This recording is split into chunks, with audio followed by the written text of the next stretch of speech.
জালেমের জুলুম সহ্য করে যদি সবাই চুপ থাকি, কিচ্ছু না বলি, আর ওটা মেনে নেই, এটাও একটা জুলুম। জালেমের জুলুমকে জুলুম না বলা জুলুম। ওয়ালা তারকানু ইলাল্লাযিনা যালামু ফাতামাসসাকুমুন নার।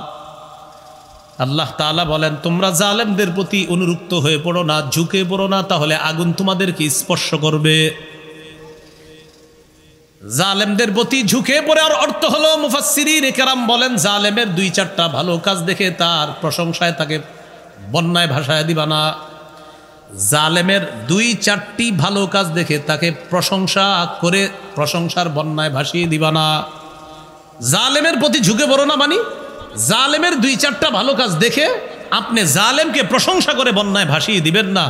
হাজারো জুলুম ভুলা যান আপনি দুই একটা ভালো কাজ দেখা না। আল্লাহ বলে জালেমের অনুরক্ত হয়েও না। এর মানে হলো জালেমের দুই চারটা ভালো কাজ দেখা বললেন না যে আগেই ভালো ছিল, কত উন্নতি করছে, না, দুই চারটা ভালো কাজ দেখে হাজারো জুলুমের কথা আপনি ভুলে যেতে পারেন না। আল্লাহ বলে সাবধান, জালেমের প্রতি ঝুঁকে পড়ো না। মুফাসসিরিন কেরাম বলেন, জালেমের প্রতি ঝুঁকে যাওয়ার অর্থ হলো জালেমের দুই চারটা ভালো কাজ দেখা তার সমস্ত জুলুমের বিরুদ্ধে কথা বলা বন্ধ করা যাবে না, বরং তার জুলুম এটা জুলুম বলতে হবে। এটা কি করতে, জুলুমের কথা বলতে হবে, বজ্র কণ্ঠে আপনি এটা বলতে হবে। একজন আদর্শ যোগ্য শাসক নির্বাচন করা, একজন আদর্শ যোগ্য শাসক নির্বাচন করা। আজকে থেকে আল্লাহর কাছে দোয়া করবেন, প্রথম দোয়া করবেন, আল্লাহ কিয়ামতের আগে আমাদের বাংলাদেশে যেন আর কোনো নারী শাসক না হয়।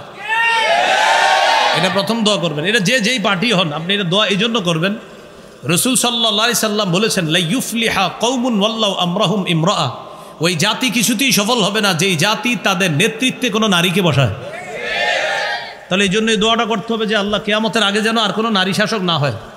2 নাম্বার 2 রাকাত নফল পড়ে আরো একটা দোয়া করবেন, বলেন আল্লাহ 4 কাজের যোগ্যতা রাখে, 10 গুণে গুণান্বিত একজন আদর্শ শাসক, এলাকার নেতা, থানা, জেলা, বিভাগ, দেশের নেতা, এই গুণে গুণান্বিত একজনকে বানায়া দেন। তাহলে আমার এলাকার যিনি হবেন তিনিও 4 কাজের যোগ্যতা রাখবে, 10 গুণে গুণান্বিত হবে। থানার যিনি হবেন, জেলার যিনি হবেন, বিভাগের যিনি হবেন, দেশের যিনি হবেন, 4 কাজে 10 গুণে গুণান্বিত হবে। 4টি কাজ কি কি? নামাজ কায়েম করা, জাকাত আদায় করা, সৎ কাজের আদেশ করা, অসৎ কাজে নিষেধ করা। সূরা হজের 41 নম্বর আয়াতে আল্লাহ বলেন, আল্লাযীনা ইম্মাক্কান্নাহুম ফিল আরদ আকামুস সালাহ ওয়া আতাউয যাকাত ওয়া আমারু বিল মারুফ ওয়া নাহাউ আনিল মুনকার।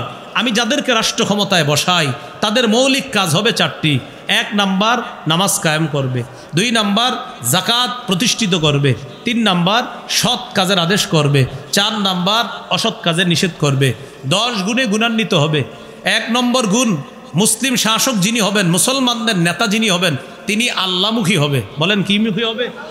আল্লাহমুখী হবে। তিনি সমস্ত কাজের কৃতিত্ব আল্লাহকে দিবে। আমি পুরো আয়াত বলছি না, শুধু আজকে বলে যাচ্ছি এতটুকু।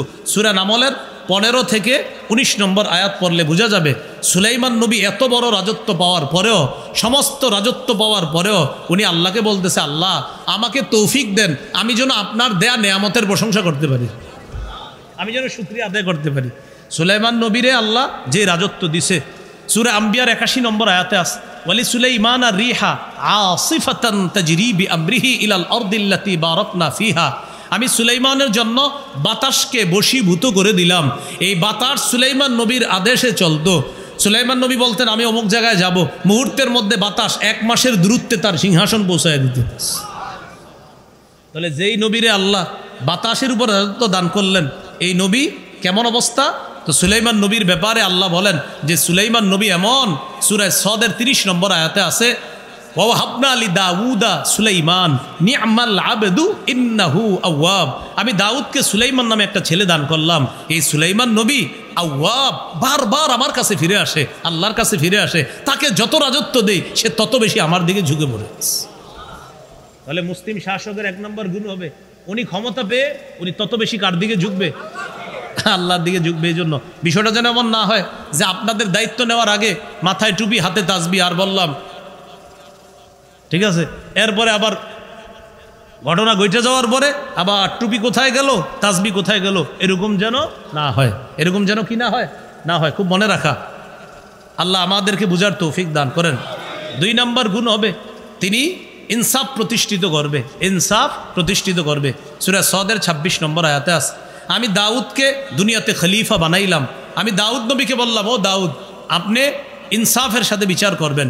সহিহ বুখারী 6788 নম্বর হাদিস, বিখ্যাত ঘটনা। ফাতেমা নামে এক সম্ভ্রান্ত মহিলা চুরি করছে। ফাতেমা, আমার নবীর কন্যার নামও ফাতেমা, আর যেই নারী চুরি করছে তার নামও ফাতেমা। তো চুরি করার পর নবীজির কাছে আইসা বলল, হুজুর, বংশীয় মেয়ে, হাত কাটার আইনটাকে একটু শিথিল করা যায় না, যেহেতু বংশীয় মেয়ে। নবীজি সাল্লাল্লাহু আলাইহি সাল্লাম বললেন, তোমরা এই কথা কিভাবে বললা?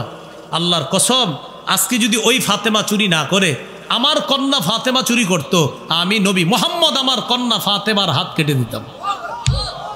ইনসাফ প্রতিষ্ঠিত করা, এটা হলো 2 নম্বর গুণ। 3 নম্বর গুণ হবে, তিনি ফিতনার পথ পরিহার করে সংশোধনের পথে চলবে। সূরা আরাফের 142 নম্বর আয়াতে আছে, মুসা নবী তার ভাই হারুন নবীকে বললেন, ভাইজান, আমি তাওরাত কিতাব আনতে যাইতেছি পাহাড়ে, আল্লাহ আমাকে বলছে 30 দিন এতেকাফ করতে হবে। পরবর্তীতে আল্লাহ আরো 10 রাত বাড়াইছে, মোট 40 রাত। এটা আছে, ওয়া'আদনা মুসা 30 লাইলা ওয়া আতমামনাহা বি'আশরিন ফাতাম্মা মিকাতু রাব্বিহি 40 লাইলা। মুসা নবীকে আল্লাহ নিয়ে গেছে 30 রাতের জন্য, এরপরে আরো 10 রাত। এই 40 রাত এতেকাফ করে তিনি তাওরাত পাবে। মুসা নবী তার ভাই হারুন নবীকে বললেন, ওয়াকালা মুসা লিআখিহি হারুন আখলুফনি ফি কওমি ওয়াসলিহ ওয়ালা তাত্তাবি' সাবিলাল মুফসিদিন। হারুন নবীকে বললেন, আমার অবর্তমানে আমার প্রতিনিধিত্ব করবেন আপনি, আপনি সংশোধনের পথে চলবেন, আপনি যারা ফাসাদ সৃষ্টি করে তাদের পথ অনুসরণ করবেন না। তাহলে মুসলিম শাসকের 3 নম্বর বৈশিষ্ট্য গুণ হবে, তিনি সংশোধনের পথে চলবে, তিনি ফাসাদের পথে চলবে না। 4 নম্বর বৈশিষ্ট্য, শিষ্টের লালন দুষ্টের দমন। শিষ্টের লালন দুষ্টের দমন মানে হলো ভালোকে লালন করবে, খারাপকে দমন করবে। তো আমরা দেখি বর্তমানে উল্টা, ভালোকে খালি দমন করা হয়, খারাপকে লালন করা হয়। এটা যেন না হয়, ভালোকে লালন করতে হবে, খারাপকে দমন করতে হবে। এই বিষয়টা আপনারা বোঝার জন্য যারা কোরআনের বাংলা অনুবাদ পড়েন দেখে নেবেন, সূরা কাহফের 83 থেকে 92 নম্বর আয়াত পর্যন্ত যুলকরনাইন বাদশার সফর সম্পর্কে আল্লাহ আলোচনা করেছেন। তিনি পৃথিবীর পশ্চিম প্রান্তে সফর করেছেন, আরেকটা পূর্ব প্রান্তে, আরেকটা হলো উত্তর প্রান্তে। পশ্চিম প্রান্তে যাওয়ার পর দেখে একদল মানুষ কুফরিতে লিপ্ত। তা আল্লাহ তাদের ব্যাপারে যুলকরনাইনকে বললেন, ইম্মা আন তুআযযিবা ওয়া ইম্মা আন তাত্তাখিযা ফীহিম হুসনা। আপনি চাইলে তাদেরকে শাস্তি দিতে পারেন, চাইলে তাদের ব্যাপারে ভালো কিছু গ্রহণ করতে পারেন। যুলকরনাইন বললেন, আল্লাহ, আমি তাদেরকে দাওয়াত দিব, দাওয়াত দেওয়ার পরে যারা আমার কথা শুনবে তাদেরকে আমি লালন করব, আর যারা এরপরেও জুলুম করবে তাদেরকে আমি দমন করব। মুসলিম শাসকের 4 নম্বর কাজ, ভালোকে লালন করা আর খারাপকে কি করা, দমন করা। মুসলিম শাসকের 5 নম্বর বৈশিষ্ট্য, জনগণের জন্য অকাতরে বিলিয়ে দিবে। জনগণের জন্য অকাতরে বিলিয়ে দিবে। সূরা কাহফের 93 থেকে 97 নম্বর আয়াত। যুলকরনাইন বাদশাহ সফর করতে করতে পৃথিবীর উত্তর দিকে গেলেন, রাশিয়ার কোনো একটা অঞ্চলের দিকে গেলেন, এটা মুফাসসিরিনে কেরামের অভিমত। সেখানে যাওয়ার পর 2 পাহাড়ের মাঝখানে বসলেন। এই 2 পাহাড়ের মাঝে বিশাল বড় ফাঁকা জায়গা। এক জাতি পাইলেন, ওই জাতি যুলকরনাইন বাদশাকে বললেন, আপনি যদি আমাদের জন্য একটা উপকার করেন। কয়, কি উপকার? কয়, 2 পাহাড়ের মাঝখানে ফাঁকা জায়গাটা বন্ধ করে দেন। ইন্না ইয়াজুজা ওয়া মাজুজা মুফসিদুনা ফিল আরদ। পাহাড়ের ওই পাশে ইয়াজুজ মাজুজ নামে 2টা জাতি আছে, এরা রাতের বেলা আমাদের ঘর বাড়িতে আইসা লুটতরাজ করে, ডাকাতি করে সব কিছু নিয়ে যায়। আপনি যদি একটা প্রাচীর করে দেন তাহলে আর তারা ডাকাতি করতে পারবে না। এই কথা বলার পর তারা বলল, ও বাদশা, আপনার যদি কিছু টাকা পয়সা লাগে বললেন, অর্থনৈতিক সাহায্য লাগলে বললেন, আমরা সাহায্য করবো, চিন্তা করেন। বাদশারে জনগণ অফার করে, তো এটাই তো হইতেছে। আমরাও কিন্তু দায়িত্বশীলদেরকে, স্যার খেয়াল রাখেন একটু, বিষয়টা আমার দিকে খেয়াল রাখেন। উনি আমার খেয়াল রাখা দরকার, আর আমি ওনারে বলতেছি এইভাবে। কি হ্যাঁ, বিষয়টা কি হলো যে আপনি কিন্তু বিষয়টা একটু দেখেন, দেখেন মানে আপনি ওইটা হয়ে যাবে, সমস্যা নেই, দেখেন কি দেখেন। আপনারা তো আমরা দায়িত্ব দিছি দেখতেই, কিন্তু আলাদাভাবে দেখা করতে হবে কেন? হ্যাঁ, ওই জাতি যুলকরনাইন বাদশাকে বলতেছে, ফাহাল না জালু লাকা খরজা, আচ্ছা আপনারা কি আমরা কোনো ট্যাক্স টুক্স দিতে হবে বললেন? দিব আমরা, আপনি দেয়ালটা বানায় দেন।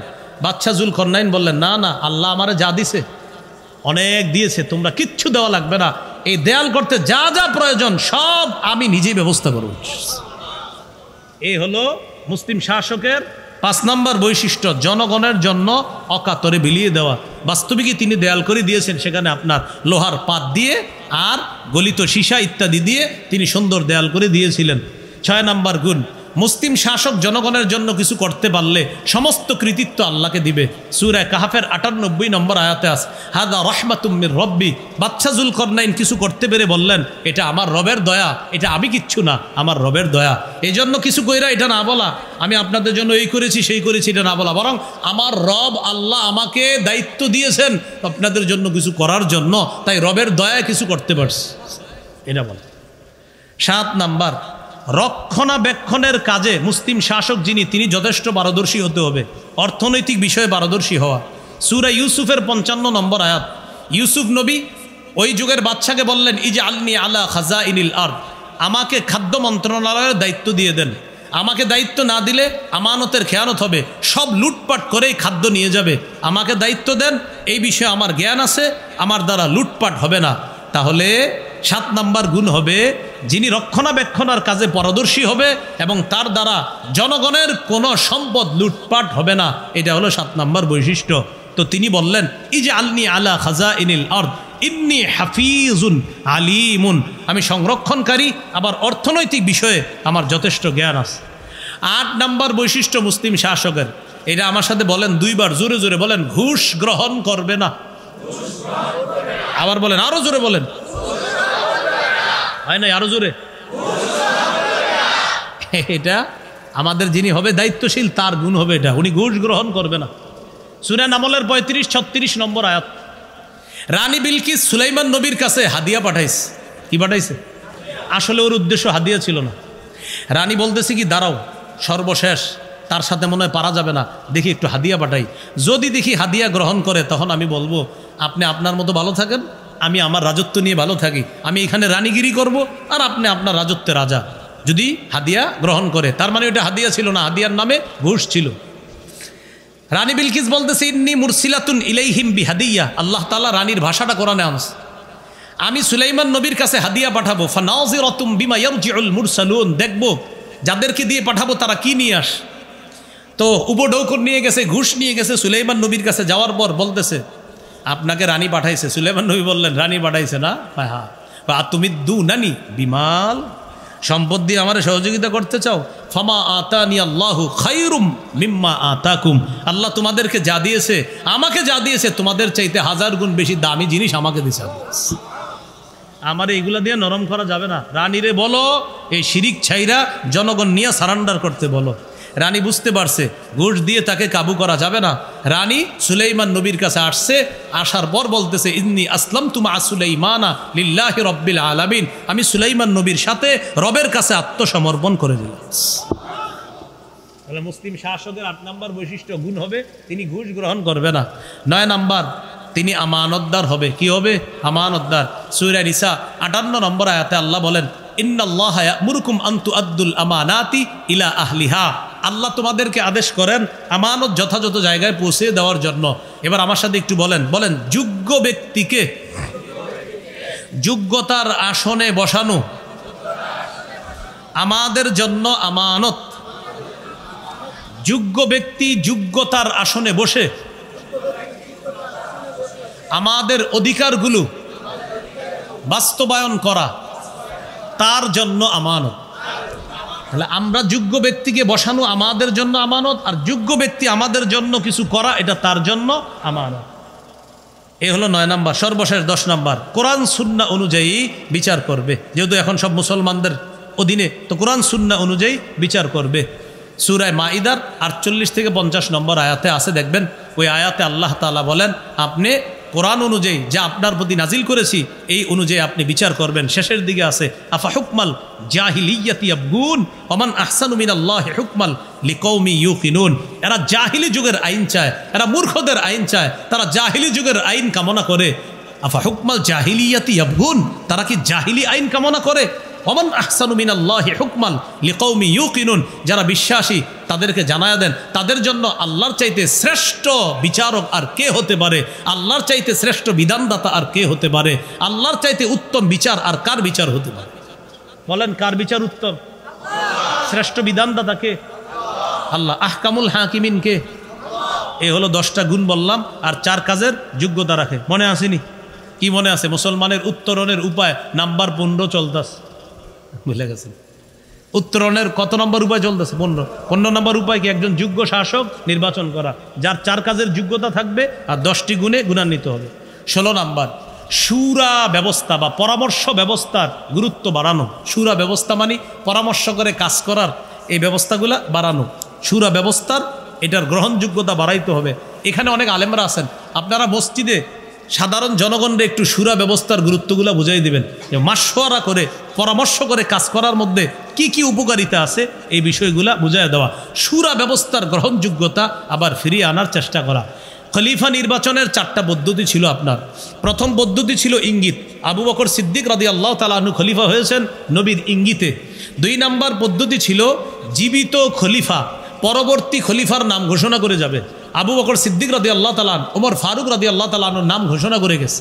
3 নম্বর পদ্ধতি জীবিত খলিফা পরবর্তী খলিফা নির্বাচনের জন্য একটা শুরা কমিটি গঠন করে গেছে।